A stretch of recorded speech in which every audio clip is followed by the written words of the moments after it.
ام سفیان یہ سوال پوچھتی ہیں کہ مولانا صاحب آپ نے اکثر تقاریر کے اندر فرمایا ہے کہ ہاتھ بند ہو یا کھلو جیسے بھی ہو ضرورت ہو نماز پڑھو، لیکن ایک صاحب کہتے ہیں کہ آپ نے المدونہ کے حوالے سے یہ بات کہی ہے، المدونہ تو خود ثابت نہیں ہے وہ کتاب، تو آپ نے کیسے کہہ دیا کہ نماز ہاتھ کھل کر بھی ادا ہو سکتی ہے؟ اب یہ قیامت آ گئی ہے کہ لوگ اٹھتے ہیں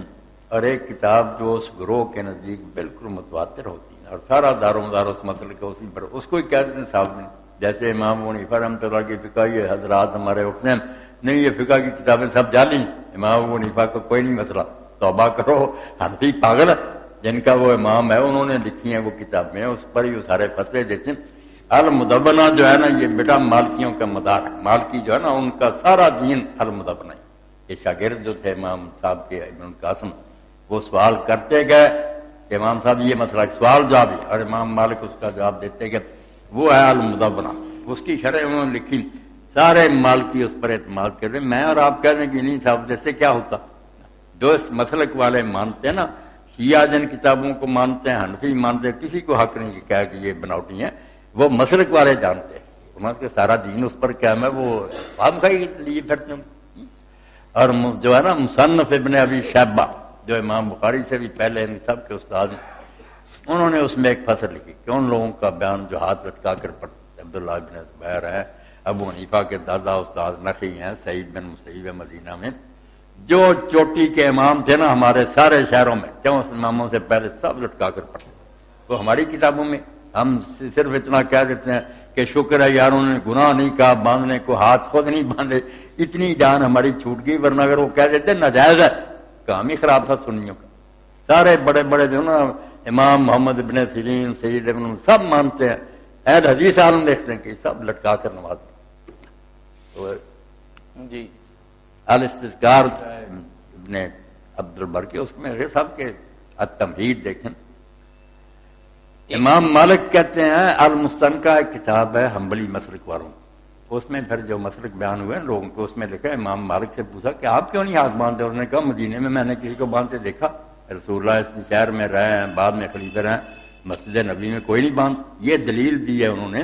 کہ مدینہ سارا نہیں باندھتا، یہ سنت سے بے خبر ہے۔ باہر کے لوگ کہتے ہیں آپ نے باندھے تھے، وہ کہتے ہیں ان کی تو باتیں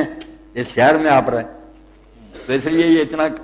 بچہ مسلمان بہت پکا کہ ہاتھ چھوڑنے لٹکا، جو باندھتے ہیں وہ بھی مانتے ہیں کہ باندھنا فرض واجب نہیں، امام شافعی باندھنے کا عالم ہے، وہ کہتا ہے اگر کو لٹکا دے اور وقار کے ساتھ کھڑا رہے، فضول حرکتیں نہ کرے، کوئی حرج نہیں ہے۔ یہ چھوٹی چھوٹی باتیں ان میں کوئی جھگڑنے کا فائدہ۔ محمد جنید صاحب انگلینڈ سے پوچھتے ہیں، مولانا صاحب السلام علیکم، آپ چھوڑنے کے بارے میں ایک بات درمیان میں سنیں، چھوڑنا یہ کوئی نہیں کہ ادھر ادھر لٹکتے رہیں، بالکل جس طرح آپ اتحیات میں بیٹھتے ہیں نا کہ ہاتھ جو ہے نا گھٹنوں کی سیدھ میں رانوں پر ہوں گے، ادھر نہیں پیروں میں، بالکل رانے جو ہے نا آپ کی گھٹنوں کی سیدھ میں بالکل جس طرح اتحی وہاں ہاتھ ہوں گے، اور آپ آرام سے سر جھکا کر کھڑے رہیں گے، جہاں 2 پاؤں کا درمیان وہاں آپ کی نظر ہوگی، اور یہ آپ دیکھ لیں تجربہ کر کے کہ ہاتھ لٹکانے سے سر خود ہی نیچے ہو جائے گا، جوں ادھر لے جائیں گے سر اونچا ہوتا جائے گا، آپ کوشش سے پھر یوں کریں گے نہیں، یہاں وہ تنگ کرتے ہیں کہ آدمی سامنے دیکھے، ناف کے نیچے کریں گے وہ بھی ٹھیک، اس سے بھی سر جھکتا، اور چھوڑنے پھر تو بالکل آپ پریکٹس کر کے دیکھ رہے ہیں، آج سر خود بخود نہ دونوں قدموں کے نیچے نگاہ آ جاتی ہے، بہت عاجز ہوتی ہے۔ اور یہ وہ پوزیشن ہے آپ سب لوگ بیٹھے ہیں، جب میت ہو جاتی ہے نا آدمی مر جاتا ہے اس کے دونوں ہاتھ پھر اس کے نا یہاں لٹکا دیا جاتا، وہ باندھتا نہیں، اس کی طرف سے حیران ہوتا کہ یار میرا اختیار ختم ہو گیا، میں جن چیزوں پر قبضہ کیے ہوئے تھا، زمینیں جائیداد سب چھوٹ گئی، میرے ہاتھ اب نیچے لٹک گئے، میت کا حال ہوتا۔ اسی طرح یہ نمازی جو ہے نا یہ کل میت ہو جاتا کہ اللہ کے سامنے مردے کی طرح کھڑا ہو گیا، کیا ہے میرے پاس،